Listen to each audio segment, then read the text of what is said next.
नंतर अभिजीतचा आपल्या पक्षात प्रवेश झाला. मी का सविस्तर सांगतो कार्यकर्त्यांना कळलं पाहिजे. अभिजीतचा पक्षात प्रवेश झाला. अभिजीत आणि अविनाश दोघे उत्तम प्रकारचे काम केले. मी एकदा अविनाशला फोन केला. म्हटलं अविनाश, म्हटलं बघा तू उत्तम काम करतोयस. अभिजीत आज शिवसेना पक्षातून आलेल्या माझा अजून त्याच्यावर विश्वास बसत नाही. माझा अत्यंत स्पष्ट आणि मोकळा स्वभाव, मी एकदम स्ट्रेट बोलतो. आपला लघु चमून काय नाही. जेव्हा ऐकतोय साहेबांना माझा स्वभाव माहिती आहे. मी साहेबांकडे कसं बोलतो यांना माहिती आहे सगळ्यांना. रोखतो. त्याचं कारण काय की कोणाचं खायचं नाही, कोणाचं वाईट करायचं नाही, आपलंच खायचं नाही, आपलंच राहायचं. आणि जर काय त्याचा मला शिवसेनेवाल्यांना मंत्रिपदाची ऑफर दिली, बीजेपीवाल्यांनी मंत्रिपदाची ऑफर दिली, मला जायला काय अडचण होती?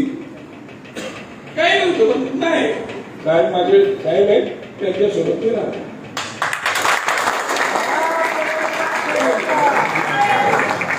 तर मला त्याला विश्वास वाटला. हे जाऊन साहेबांना बोलूया रविनाशांनी. मला साहेबांनी बोलू घेतलं. साहेबांनी मला विचारलं खरं आहे ते खरं आहे ना? बोलो हो बोललो. आणि कशाला बोललोस तू? तर मला वाटलं म्हणून बोलायचं समोर म्हणजे असं काय बोललो. पण आज मला समाधान आहे या गोष्टीचं की मी बोललेलो की दाखवलेला विश्वास हा चुकीचा ठरला. त्याचा मला आनंद आहे. आगे दोघे एकमेकांच्या हातात हात घालून उत्तम प्रकारचं काम करतायत. आणि आमचा रवी सुद्धा आणि विश्वजीत सगळी मंडळी सगळी एकत्रपणे अत्यंत उत्तम प्रकारचं काम करत. खरं पूर्वी एकमेकांची डोकी फोडणारे राष्ट्रवादीचे आणि शिवसेनेचे आणि आपापसातले कार्यकर्ते आज त्यांना कळत नाही. संभ्रमावस्थेत की युती होते, आम्हाला मिळतंय नाही मिळतंय. नेते गळ्यात गळे जाऊन टेंडर खात आहे. हजारो कोटी रुपयाचा. दुर्दैवाने ठाणे महानगरपालिकेत अशी एकही गोष्ट नाही की ज्यात भ्रष्टाचार नाही. सगळ्यांचे सेटिंग आहे, सगळ्यांचे टक्के आहेत. आणि याच्यानंतर महाराष्ट्राचं काय चित्र आज सुद्धा काय प्रेस कॉन्फरन्स झाली. गर्दी बघितलं तर दुपारच्या प्रेस कॉन्फरन्स पेक्षा आपल्याकडे जास्त आहे आता. तर हे सगळं इथे सुद्धा ते 3.5 लोक तर चाललंय. इथे सुद्धा ठाण्यात सुद्धा 3.5 शाण्यातच महानगरपालिकेत काम चाललं. राष्ट्रवादी एक, शिवसेना एक, काँग्रेस एक आणि अर्धे कॉन्ट्रॅक्टर सगळे. हे सगळं चित्र बदलायचं असेल ना, बाकी सगळ्या विनोदाचा भाग सोडून द्या, ठाण्याविषयी सोडून द्या. पण मला पक्षाचा नेता किंवा पक्षाचा कार्यकर्ता म्हणून नाही, मला जेणेवरती वाटतं की या महाराष्ट्रात आता खरं बोलणारा कुठलाही नेताच उरला नाही. तो जर असेल तर फक्त आपले राजसाहेब आहेत. आणि मला खरंच महाराष्ट्राकरता वाटतं, मला खरं नाही जनतेला सांगायचं वाटतं की आपण एक नवीन एक खरं मनापासून आतून येणारं कॅम्पेन जर विचार केला तर या महाराष्ट्राला पुन्हा एकदा राज ठाकरे नावाचाच माणूस पाहिजे हे बोलायला बरं.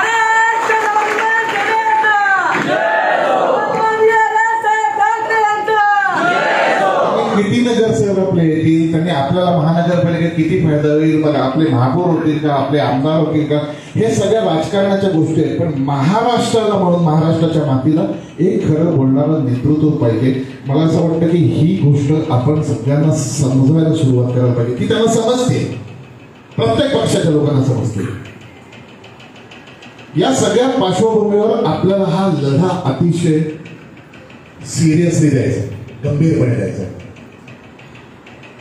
राजकारणात इलेक्शन लढताना इलेक्शनचं गणित, राजकारणात जेवढं समाजकारण असतं त्याच्या पलीकडे इलेक्शनचं गणित असतं, जे आर्थिक सुद्धा असतं. पैसे लागतात. आपल्याकडे काही वाटायला पैसे नाही, त्यांच्याकडे खोऱ्याने आपलेच पैसे लुटलेले. एक इमेज लागते, एक दांडगा जनसंपर्क लागतो. म्हणून मला असं वाटतं की मला तिकीट पाहिजे हे वाक्य आपल्या मनातनं काढून टाकून महाराष्ट्र नवनिर्माण सेनेचा नगरसेवक आला पाहिजे हे वाक्य मला. आज या सगळ्या भयंकर काम करावं लागणार.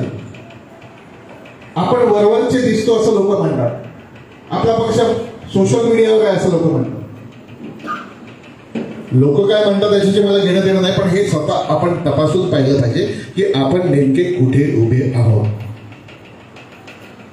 अगदी ऐन इलेक्शनच्या वेळेला काय वॉर्डात काय होईल, महिला कोण येईल, पुरुष कोण येईल, काय आरक्षण पडेल, कसं त्याचं गणित बांधावं लागेल. आज आमच्या समोर गेले 2-4 वर्ष जे बघतोय, आमच्या समोर काही मुलं, काही महिला आहेत, काही भगिनी आहेत की यांना ना इथून हे निवडून येऊ शकतात. काही वेळेला असं ठरेल की काहीच वॉर्ड आपण कॉन्सन्ट्रेट करू, जीवाच्या आकांताने तिथेच लढू, पण हे निर्णय सगळे पुढचे. इलेक्शन लढताना इलेक्शनची प्रोसेस काय, यादी कशी वाचायची, प्रत्येक पान कसं वाचायचं, इमारत प्रतिनिधी म्हणजे काय, BLA म्हणजे काय, या सगळ्या गोष्टींचं काही जन्मता कोण ज्ञान घेऊन येत नाही. पण ज्यांना लढायचंय किंवा ज्यांना ह्या सगळ्या प्रोसेसमध्ये इंटरेस्ट आहे त्यांच्यासाठी आपण प्रशिक्षण शिबिर पण देऊ. पण ही कामं आता सुरू करून 2 महिन्यात इलेक्शन लढता येत नाही. वर्षोवर्ष हे बाकी पक्ष या गोष्टी करत असतात. साधी आता आज काल त्या हरकती संपल्या, कोपऱ्यातनं 1,500 हरकती आल्या, त्यांची पंचायत झाली निवडणूक आयोगाची. आजही आपण याद्या तपासताना अजूनही वेळ आहे, अजून इलेक्शनचा हे प्रोग्राम जाहीर झाला नाहीये. केवळ अतिशय सोपं आहे. कोणाला तरी कॉम्प्युटर तज्ञ आणि इलेक्शन मधला एका मुलगा घेतला तुम्ही तर ताबडतोब दुबार मतदार किती आहे त्याच्या लिस्टच्या लिस्ट येतात, पटकन आपल्याला कळतं. आपण त्या दुबार मतदार जे आहे ते निवडणूक अधिकाऱ्याकडे दिले तर ते आत्ता कॅन्सल होऊ शकतात. आपण बोगस मतदार नोंदवले का? नाही नोंदवले, पण बाकीच्यांनी नोंदवले. जे इथे राहत नाहीत, ज्यांची नावं इकडे पण आहेत, दुसऱ्या लिस्टमध्ये पण आहेत, याची माहिती करून घ्यायला पाहिजे. हा अभ्यास आहे. आणि केव्हा जो लढणार त्यांनीच हा अभ्यास करायचा का? नाही. ज्यांना कळतं त्यांनी हा अभ्यास करायचा आहे आणि जे लढतंय त्यांना सांगायचं की आपण असं करू. मध्यवर्ती कार्यालय तर आहे, या सगळ्या गोष्टी मध्यवर्तीवरनं होतीलच. या सगळ्या गोष्टीमध्ये आता जे काही प्रभाग झाले आहेत ना, ते प्रभाग आपण निवडणूक त्या प्रभागात स्वतः लढवणार असू किंवा नसू, स्वतः म्हणजे तुम्ही वैयक्तिक म्हणतो पक्ष लढवा. त्या दिवशी मला असं नांदेडवर तुमची सूचना होती त्या मीटिंगमध्ये की एकदा प्रभागाची जी बॉर्डर आहे ती तर निघून चालत चालत कळू तर ते आपल्याला कुठपर्यंत आपला हा प्रभाग आहे ते चालत चालत हिंडल्यानंतरच कळेल. तुम्हाला गाडीत बसून कळणार नाही, रिक्षा बसून कळणार नाही. ही बिल्डिंग आपली, ती बिल्डिंग मिळेल, त्याच्या पलीकडे नाही. इकडे एक सोसायटी पण अर्ध्यानं तोडलेली आहे. 21 आता नागपूरला 21 आहे. हा 21 आहे का 28 आहे तेच कळत नाही. आता उभे येतो म्हणजे ए विंग इकडे गेले, बी विंग तिकडे गेले. त्यामुळे या गोष्टी अभ्यासाच्या. Election is a calculative thing. Calculation करूनच तुम्हाला चिंता येऊ शकते. मला असं वाटतं की या सगळ्या गोष्टी आता रणशिंग आज आपण फुंकलेला आहे. महानगरपालिकेच्या दृष्टिकोनातनं आपण काहीही झालं तरी आपली माणसं आत पाठवावी लागणार आहेत. या सगळ्या गोष्टीची जाणीव जर तुम्हाला इथे कार्यकर्ता मनसैनिक, राजसाहेबांचे निष्ठावंत सैनिक म्हणून जर असेल तर मी काय काम करू हा प्रश्न विचारता कामा नये. मी उद्यापासून काम करणारे, मला काम द्या असे सांगणारी माणसं हवी आहेत. ती माणसं उद्यापासून मध्यवर्ती दिसायला हवी आहेत. अतिशय गंभीरपणे आणि सिरियसली आपण ही निवडणूक लढवतोय, संपूर्णपणे लढवतो आहे. मला असं वाटतं की या दिशेने निदान आज पहिलं आपण नारळ वाढवलेला आहे. नांदगावकर साहेब जे मार्गदर्शन करतील ते नीट कानाने फक्त ऐकून सोडून देऊ नका, आत्मसात करून घ्या. आज एवढा मोठा मार्गदर्शन आपल्याला लाभून त्याची सुरुवातीलाच आपण त्यांचं ऐकून पुढे जाणार आहोत. मला असं वाटतं की राजसाहेबांना अभिप्रेत असलेलं यश आणि ठाणे शहर हे आम्ही या निवडणुकीत संपूर्णपणे मनापासून तळमळीने काम करून देण्याचा प्रयत्न करू. जय हिंद, जय महाराष्ट्र. आपण सर्व ठाणेकर ज्यांच्या मार्गदर्शनाची आतुरतेने वाट पाहत आहात ते आपल्या मनसेचे लाडके नेते अभ्यासू नेते आदरणीय बाळानंद गावकर साहेब यांना मी विनंती करतो की त्यांनी मार्गदर्शन करावं.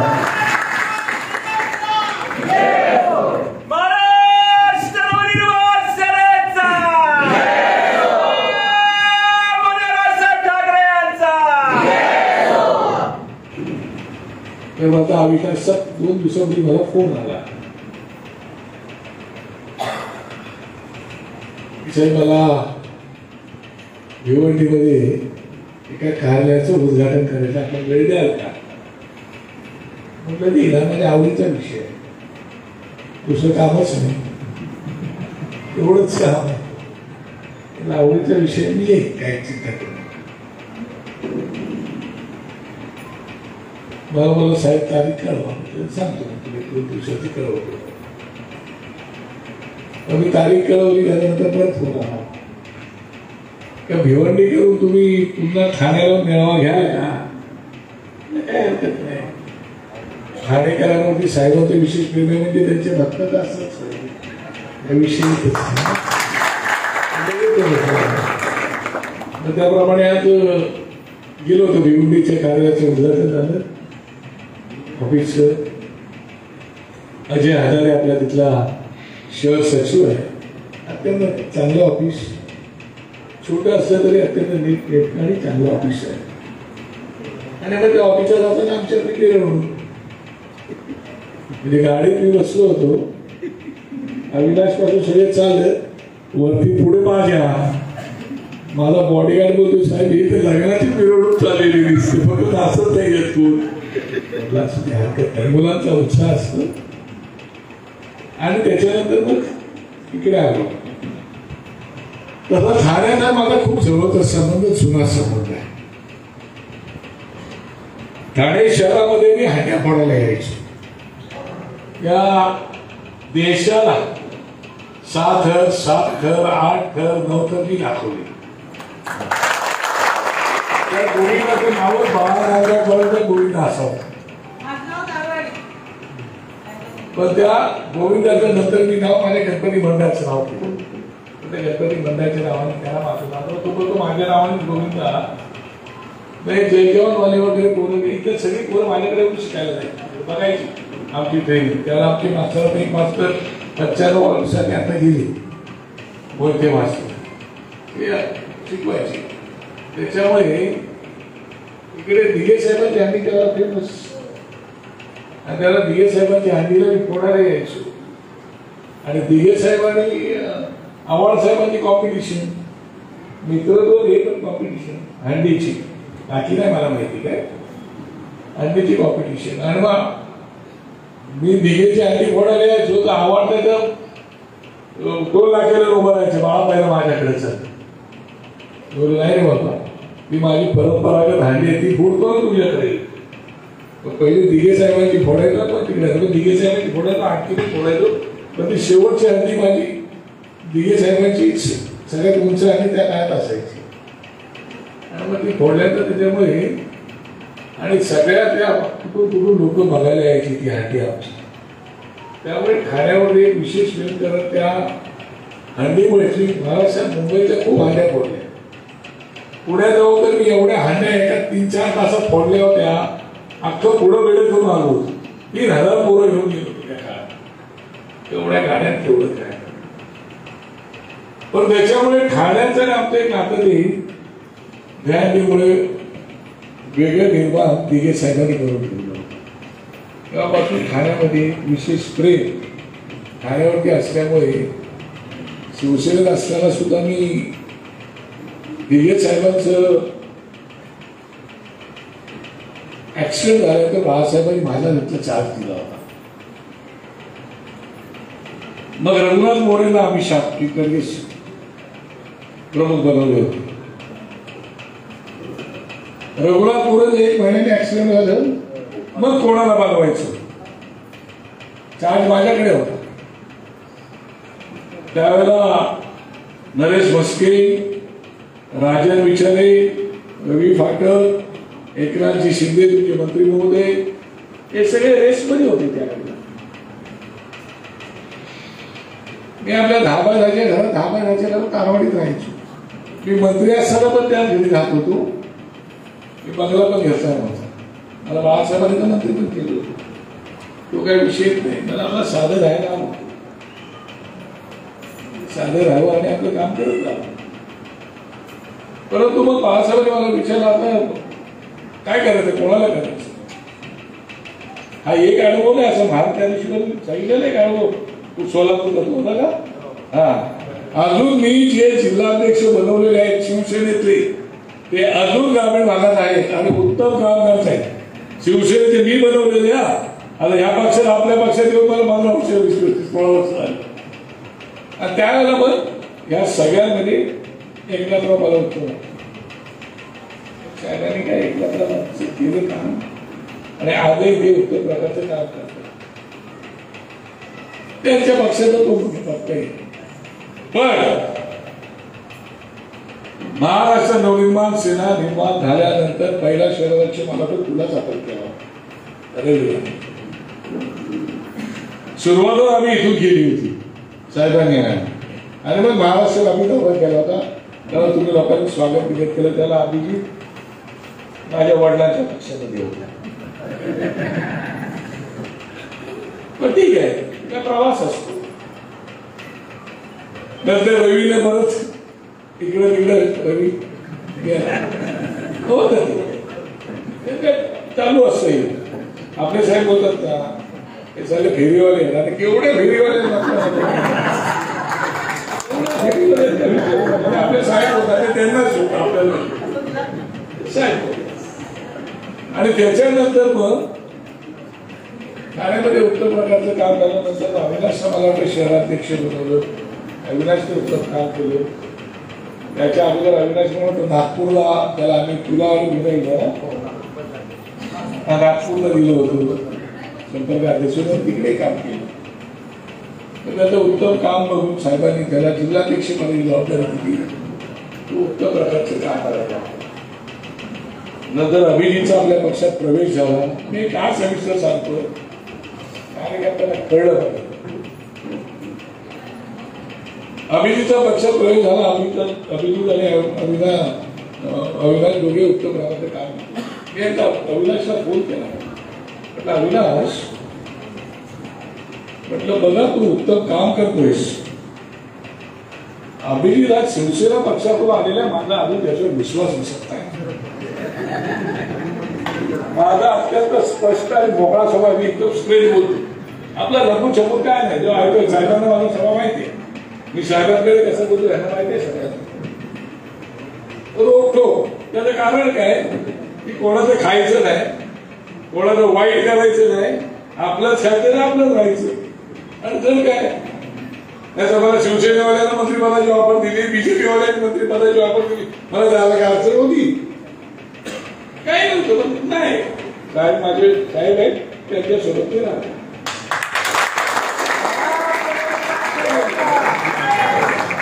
तर मला त्याला विश्वास वाटला. हे जाऊन साहेबांना बोलूया रविनाश यांनी. मला साहेबांनी बोलू घेतलं. साहेबांनी मला विचारलं खरं आहे ते खरं आहे ना? बोलो हो बोललो. आणि कशाला बोललोस तू? तर मला वाटलं म्हणून बोलायचं समोर म्हणजे असं काय बोललो. पण आज मला समाधान आहे या गोष्टीचं. मी बोललेलो की दाखवलेला विश्वास हा चुकीचा ठरला. त्याचा मला आनंद आहे. माझे दोघे एकमेकांच्या हातात हात घालून उत्तम प्रकारचं काम करतायत. आणि आमचा रवी सुद्धा आणि विश्वजित सगळी मंडळी सगळी एकत्रपणे अत्यंत उत्तम प्रकारचं काम करत निश्चितपणे आनंद आहे. पण तो आनंद त्याचं रूपांतर टाळ्या वाजून ते झालं पाहिजे. त्या आनंदाचं रूपांतर हे मतदानात झालं पाहिजे.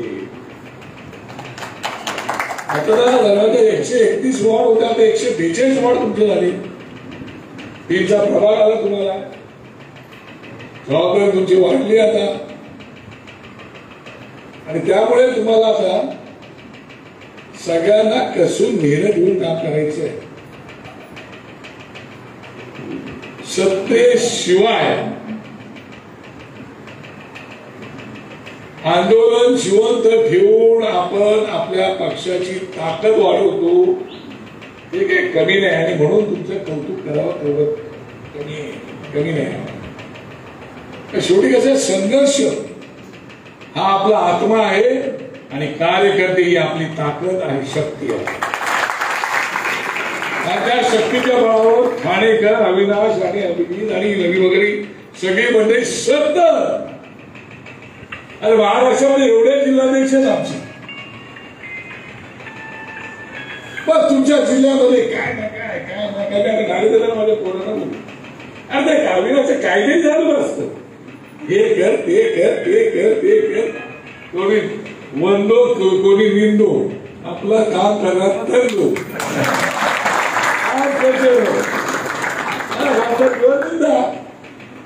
किती लोक इथे माझ्या सोबतची सुरुवातीच्या काळातली सोबत राहिली, काही सोडून गेली, काही नाराज झाली, काही पद न मिळाल्यामुळे गेली, काही थांबलेली आहेत, काही वाद वादायला आम्हाला बोलवत आहेत, काय अशी लोक ठाण्यात आहेत. काही दुसऱ्या पक्षात जाऊन पदावर पण बसली, नगरसेवक झाली, तुला ओळख दिली कोणी? राज ठाकरे साहेबांना ओळख दिली. तुम्ही कसं ओळख विसरता? ते विसरून चालणार नाही.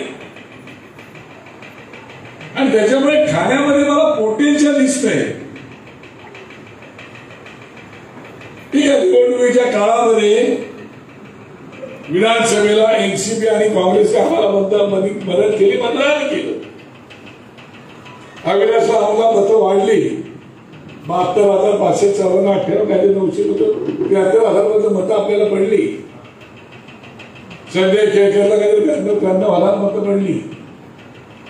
तो भाग नाही, पण लोकांना वाटतंय बदल करावा, लोकांची इच्छा आहे बदल झाला पाहिजे.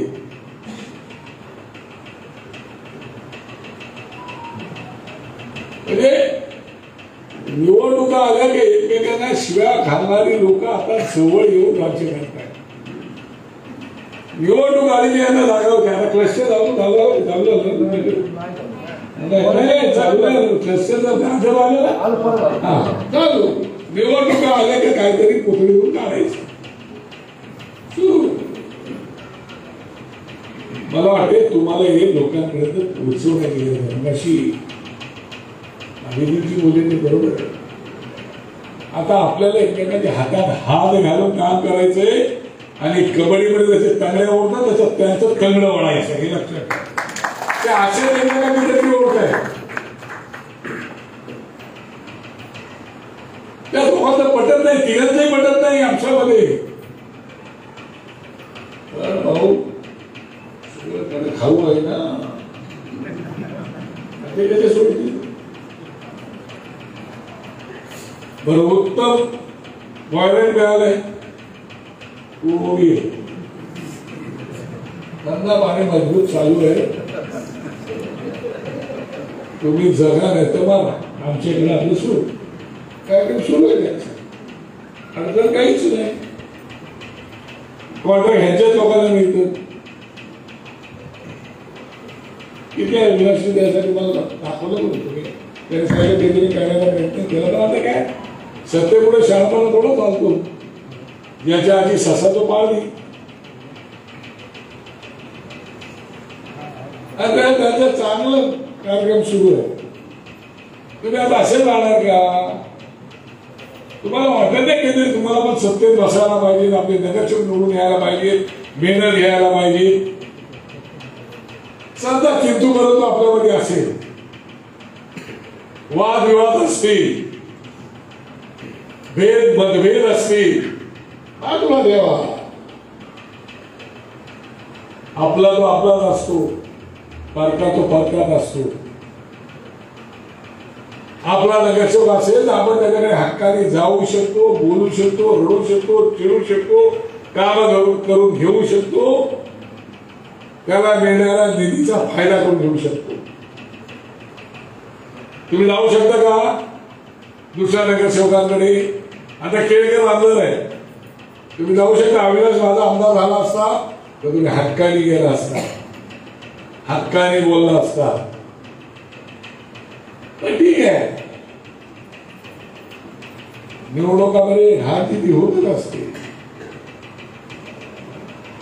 पण आता आपल्याला जिंकायचं आहे, हरायचं नाही.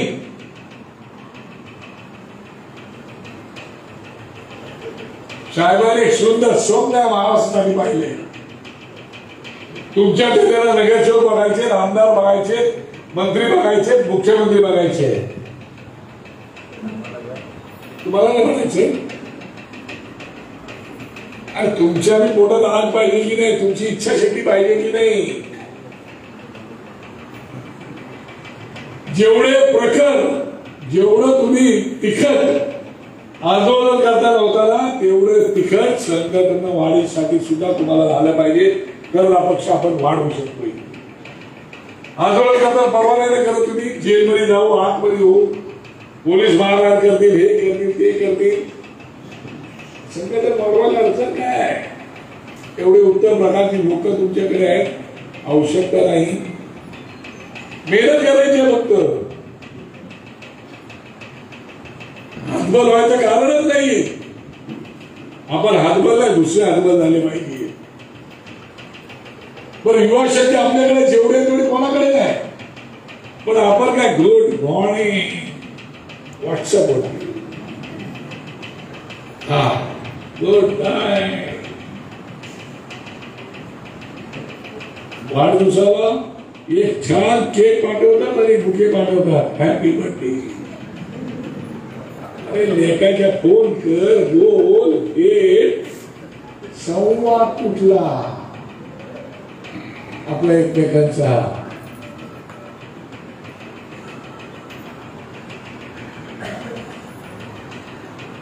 त्याला अशी लोक आहेत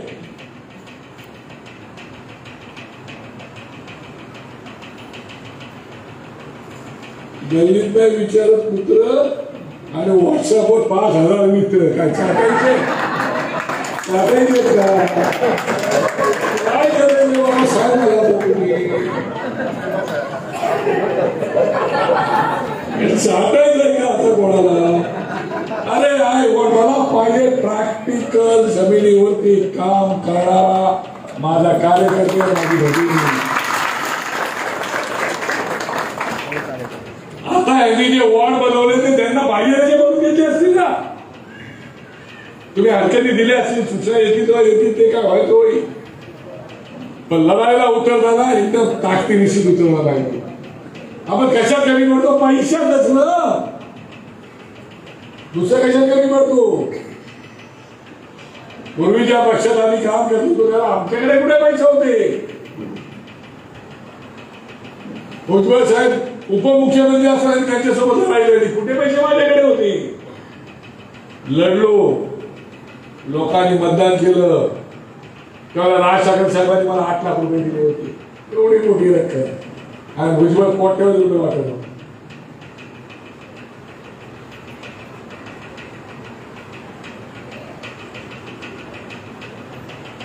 लोकांची मन जिंकायला पाहिजे. मन जिंकायला पाहिजे म्हणजे जाऊन भेटायचं मन नाही जिंकणार. त्याच्या अडीअडचणीच्या काळात त्याच्या हाकेला ओ देऊन तुम्हाला धावून जायला पाहिजे.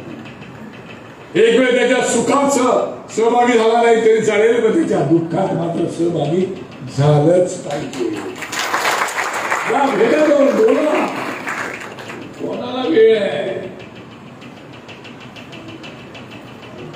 आज मंगळवार आहे, चांगला वार, त्याच्यामुळे तुम्ही सगळे इथून घरी जाल याची मला पूर्ण खात्री आहे. नाही काय होतं, बुधवार कुठे वार असतात काय काय लोकांचे, त्यावेळेला जे पूर्वी आपण नाक्यावर उभे राहायचो, बसायचो, गप्पा मारायचो, पिंजल्याच्या वाड्या काहीतरी करायचो, काहीतरी असायचं. तिकडे जातात दारमध्ये, आजूबाजूला लोक एवढी बसलेली असतात, आपणच आपल्या एकमेकांच्या याच्यावरती बोलत असतो नाही. आपलं भांडण आपल्या घरात असावं, 4 भिंतीच्या बाहेर नसावं. चिडून आपण एकमेकांवरती घरामध्ये तर थोडं होतं. एवढा मोठा पक्ष साहेबांना सांभाळायचा आहे, ते कुरबुरी असणारच की नाही. आधी असलेच पाहिजे, ते जिवंतपणाचं लक्षण आहे. पण ती एवढी किरबूर नको की एकमेकांच्या उरावर बसायला नाही. आणि एवढी आयडी संधी आलेली आहे, युवा शक्ती आपल्याकडे आहे. म्हणा ना केवढ्या महिला आहेत, केवढा महिला आहेत. वाईट वाटून घेऊ नका, बऱ्याचशा ह्याच्यात तरुणच दिसतात. इकडे जो तरुण दिसतात, इकडे तरुण दिसतात. एवढी युवा शक्ती कुठल्या पक्षाकडे आहे? आपल्याकडे. पण त्या युवा शक्तीने खरोखर काम केलं पाहिजे ना, ती करत नाही. त्याला वेळ नाही. माझं म्हणणं एवढंच, वेळ द्याल तो 1 तास द्या, 2 तास द्या, अर्धा तास द्या, पण अत्यंत प्रामाणिकपणे तो वेळ द्या. तो पक्षासाठी द्या, प्रामाणिकपणे द्या, पक्षाचंच काम करा. मी तुम्हाला असं बोलणार नाही तुला घेत राहण्या माल. जो वेळ मिळेल तो द्या.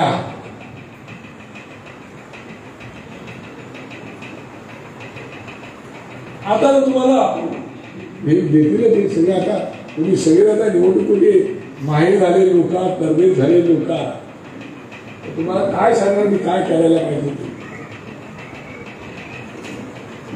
तुम्ही आता असं धरा की निवडणुकीला सुरुवात झालेली आहे. जेवढ्या निवडणुका पुढे जातील तेवढं ह्याला चांगलं आहे. काय ना काय कारण असतं.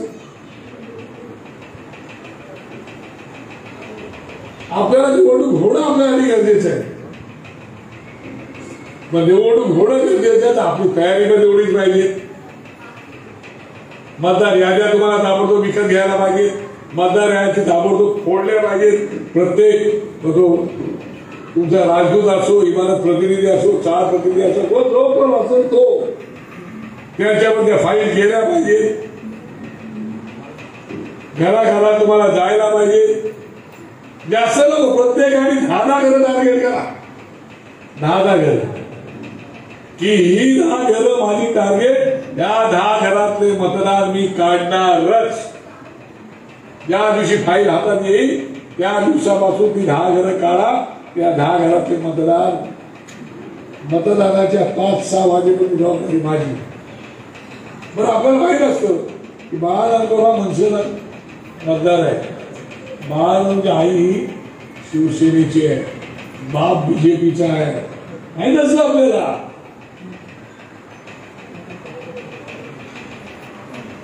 आपलं मतदार काढायचं त्याला नाही का. आपलं मतदान कसं काढायचं तेवढी जर तुम्ही मेहनत घेतली तर मी तुम्हाला सांगतो हे लोक एवढी मेहनत घेत आहेत, त्या मेहनतीचं फळ तुम्हाला नक्की मिळेल. कधीतरी आपण स्वप्न बघितलं पाहिजे ना. कधीतरी आपण स्वप्न बघितलं पाहिजे ना की मला ही महानगरपालिका आपल्या ताब्यात आली पाहिजे. ह्याला आनंद दिलेली आहे. तुम्ही जाऊन लोकांना भेटलं पाहिजे, बोललं पाहिजे.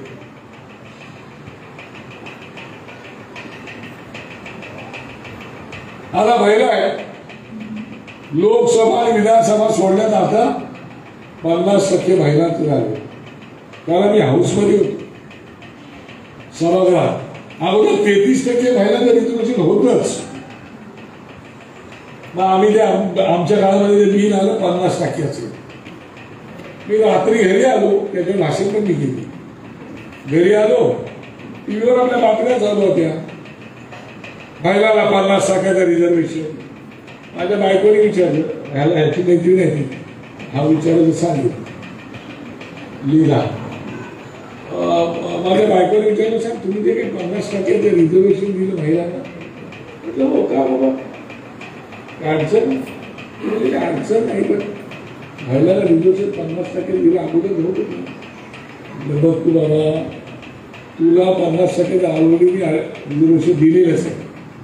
तुम्हाला 50% रिझर्वेशन दिले कसं दिले सांगतो म्हटलं बघ सकाळी लवकर कोण उठतं. आता खरं मीच लवकर उठतो, सकाळी 6:30-7 वाजता मी वॉकला असतो. पण सकाळी लवकर मी आल्यानंतर सकाळी लवकर तू उठून आंघोळ वगैरे करून माझ्यासाठी चहा बनवून ठेवते, बनवते की आपण बनवते. मी माझं वॉक वगैरे संपून आंघोळ बिंघोळ करून आलो की टेबलवर बसतो. तू काय करते चहा देते, तू चहा देते मी चहा पितो. 50. तू बाजारात जाते, तू बाजारातून जे काय आणते जेवण बनवतो, तू जेवण बनवते 50. आता हा गमतीचा विषय वाटला. पण आता 50% महिलांचं रिझर्वेशन जर आलेलं असेल तर मला असं वाटतं की महिलांनीही निवडणुकीची तयारी करण्याची आवश्यकता आहे. आतापासून त्याच्यात तुम्हाला बघायला लागतील ओबीसी, एससी, एसटी, एनटी वगैरे वगैरे, जनरल. माहिती नाही रिझर्वेशन होईल नाही होईल. आपली तयारी ठेवायला काय आपल्याला अडचण आहे? आतापासून आपल्याला ती तयारी करायला पाहिजे. आतापासून बीए आपल्याला लिहायला पाहिजे. मगाशी अभिजितीने उल्लेख केला, गटापेक्षाला कामाला लावलं पाहिजे. आणि हे आपल्या घरातलं कार्य समजून सगळ्यांनी उतरलं पाहिजे. मी तुम्हाला नक्की सांगतो, मुंबईची लोकही कंटाळलेली आहे, ठाणेकरी कंटाळलेले आहे, महाराष्ट्र कंटाळला. पण त्याला ऑप्शन दिसली पाहिजे की याचा पर्याय कोण.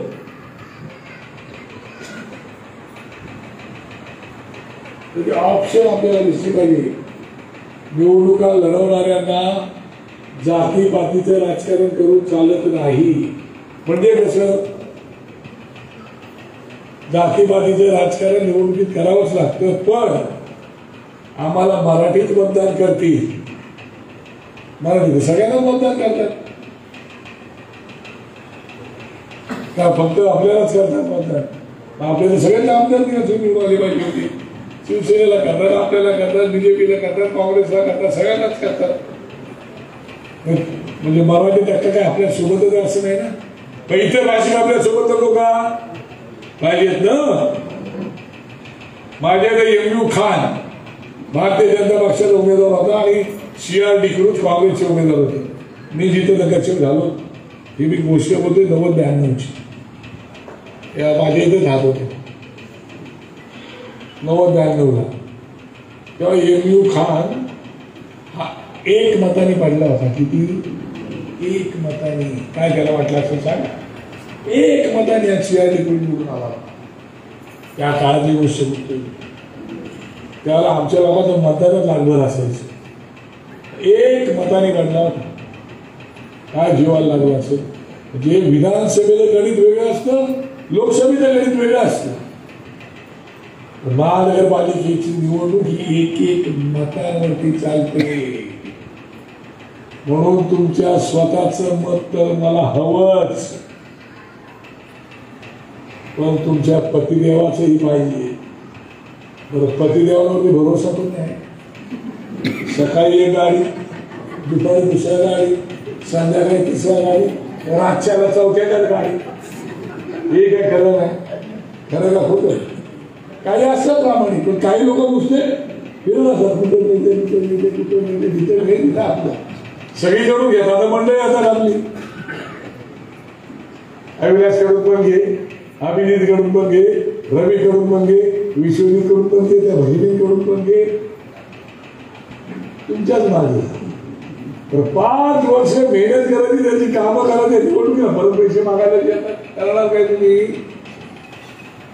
पूर्वी सारखं नाही राहिला. आणि वडापाव खाऊ निवडणुका लढवत होतो आणि वडापाव खाऊ निवडणुका जिंकत पण होतो. आता तो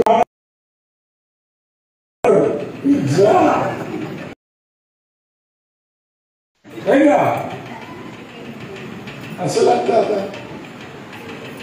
मी माझ्या जिंकल्या आता हा निवडणूक आयुष्यात लढवल्या 5 जिंकलो. मला वेगळा अनुभव आहे.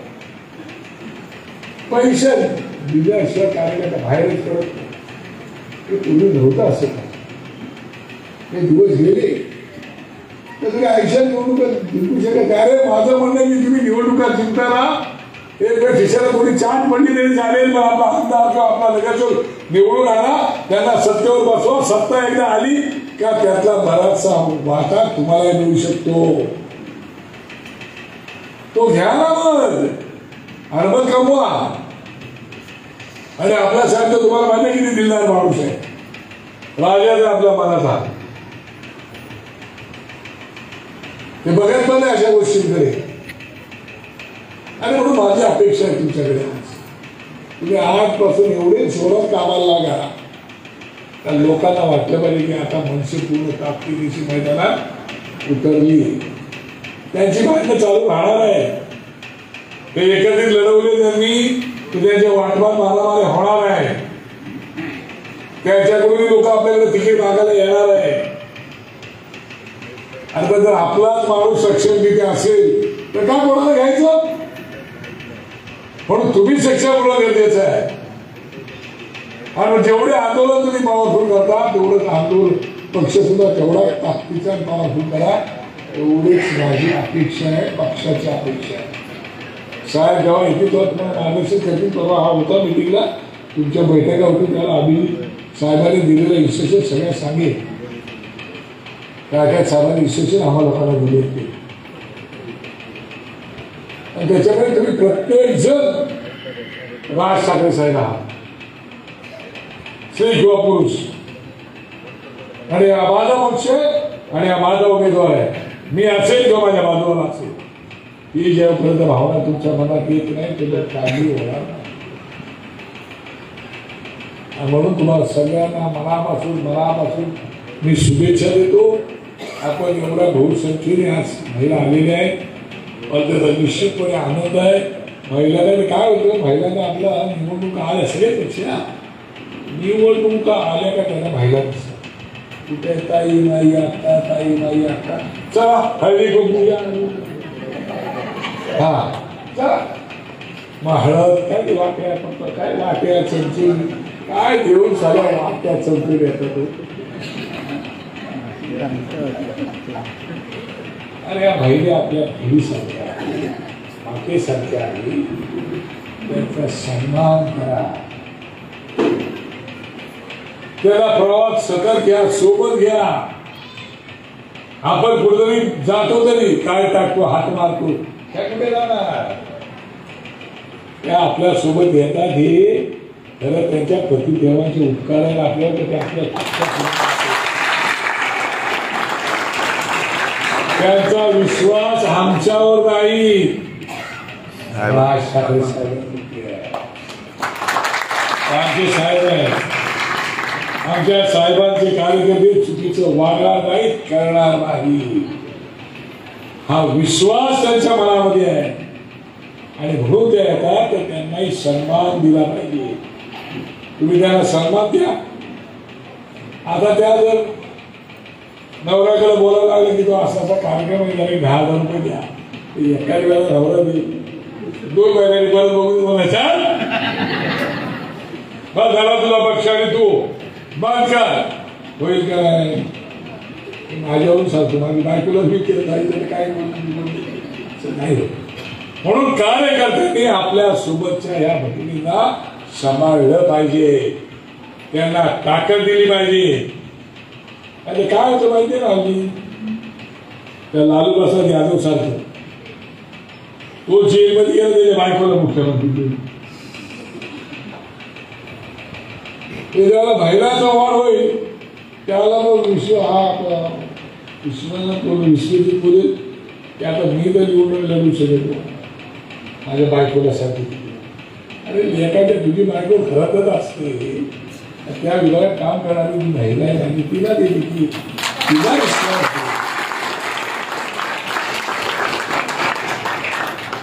तर मी नाही तर माझी बायको नाही तर मी एवढी कसं होईल. असं नाही होणार ना. कार्यकर्ता म्हणून त्यांचा सन्मान वाटला तर त्या महिला आणखी जोरात यावं लागेल. आणि ज्या घरात माझा अनुभव आहे ना, ज्या घरामधली महिला, ज्या पक्षातल्या महिला जास्त असतात, कामाला लागतात, तो पक्षच विजयाची नांदी ठरवतो. काय त्या पैशाला विकल्या जात नाही. हल्ली तर काय चालू झाले तरी तर तुम्हाला किती पाहिजे महिला? 100 महिला दिल्या. नांदगावकर साहेब आम्ही एका महिलेमागे 500 रुपये घेऊ. आता मला महिलांची गरज आहे, त्यातला 500 रुपये देतो, तो ह्याला 100 रुपये देतो. हा कॉन्ट्रॅक्ट आहे मला नांदगावकर, त्याला आपल्या 100 रुपये पाहिला हल्ली मिळते की दिली तो मोठा. आता हल्ली असं कॉन्ट्रॅक्ट आले. माझं युपीमध्ये एक मित्र आहे, 10,000 पाहिजे, 10,000 काय पाहिजे महिला पुरुष जेवढे पाहिजे सप्लाय करतो. गाड्या पिढ्या सगळ्या कसं पैसा कमवून बसले. अजून चालू आहे काय? आता इकडे पण ते चालू आहे बघा. अरे इकडे काही न त्यांना फुकट माझ्या भिडी येतात, रात्रीचा दिवस येतात, खांदा वेगळं बाळं घरी सोडतात आणि या पक्षासाठी येतात. तर त्यांचा कार्यकर्त्यांनो तुम्ही त्यांचा सन्मान राखा. आपल्या बहिणी आहेत, आपल्या माता आहेत, समजा त्यांचा सन्मान राखा. ह्या तुम्हाला विजय देईल. आणि आताचा तरुण पिढी युवा त्याला विश्वासात घ्या, त्याला कॉन्फिडन्स आला पाहिजे. तर तो आता मागच्या साहेब बोलले होते आत्ताची तरुण पिढी ही नो आणि नॉनसेन्स वाली आहे. काय बोलतो नाही तर असं बोलायला किती आहे, कळलं का? तर त्या पिढीला तुम्हाला विश्वास दिला पाहिजे की आम्ही राज ठाकरे साहेबांचे कार्यकर्ते आहोत, आम्ही तुमच्याशी तेवढेच प्रामाणिक आहोत. त्या तरुण मुलाला विश्वास द्या, ती मुलं तुमच्या सोबत आली. आता वडीलधारी आपल्यासोबत येणार नाही, ते गेले. आता त्याचा कार्यक्रम संपलेला आहे. वडीलधाऱ्याचा संपलाय म्हणजे ईश्वर त्याला उदंड आयुष्य देऊ. पण वडीलधारे कुठल्या कुठल्या पक्षाला ऑलरेडी बांधलेले आहे, सगळ्याच आहेत. काही आहेत त्याच्यातले ते बघत असतात हवा कुठं चालली, ते हवा शोधतात आणि ते हवा दिसे असेल तशी ते कळत मारतात, धावत होतात. तुमच्याकडे आहेत खूप लोक आहेत. आता परवा कुठे गेलो नसतो तू ब्रह्मांडमध्ये गेला होता आणि मला एक फोन तू माझ्या मुंबईचा होता नार्वेकर. तो कुठल्याही पक्षाचा कार्यकर्ता मॅडम मला ओळखतो, त्याला कधी काम केलं असं नसेल मला माहिती नाही. तो रवीला बोलला, मलाही तो तेच बोलला की साहेब बाळा, मला बाळाच बोलतो सगळे, बाळा मी काय कुठल्या पक्षात काम करते, आम्ही तुझ्या पेन काढायला लोक आहोत, साहेबांनी नाणार लोक आहोत, त्या बिल्डिंगची सगळी जबाबदारी मी घेतली. बोलला अशी लोक खूप आहेत. तर तुम्ही जा ती बट्ट्या लावून जा. हल्ली काय झालंय ते आले ना, ते आमचे वांगळे सर बिचारे गेले, माझे मित्र होते ते डायमंड काय ते काय दागिने घालून घेऊन जातात. आपल्या साहेबांना आवडत नाही असलं काय. आता असे 4 बट्ट्या फुलून जायचं. डिशन राज ठाकरे साहेबांना कार्यक्रमाचा डिशन वाटला पाहिजे, बोलायला बोलायची. हे मतदान द्यायचं, हा आपल्याला आलं पाहिजे. बरं आहे मतदान द्यायचं, प्रेमाने लोकांनी जिंका. कालच व्हॅलेंटाईन डे झालाय नाही का? ते असं नाही मित्रांनी मैत्रिणीवरती केलं, मित्रांनी मैत्रिणीवर केलं पाहिजे असं काही नसतं ना. आईने आईने आपल्या बापावर केले पाहिजे, बापाने आई बापाने मुलांवरती केले पाहिजे. काय प्रेम हे प्रेम असतं, तुमचं आमचं सेमच असतं का, वेगळं असतं का? तर कोणी कोणावर करायला आपापलं ठरवायचं असतं. मला असं वाटतं की तुम्ही ते कार्यकर्ते तुमच्यावर प्रेम करता. तुम्हाला नेतृत्व इकडची सगळी मंडळी आक्रमक आहे. ती आक्रमकता मला पक्षामध्ये रूपांतरित झालेली दिसली पाहिजे. आणि आता 72-73 मतं आहेत, त्याची कितीतरी पटीने मतं वाढवून या विभागात आता आम्ही 20 नगरसेवक साहेब तुम्हाला डोक्यावर घेऊन असतील.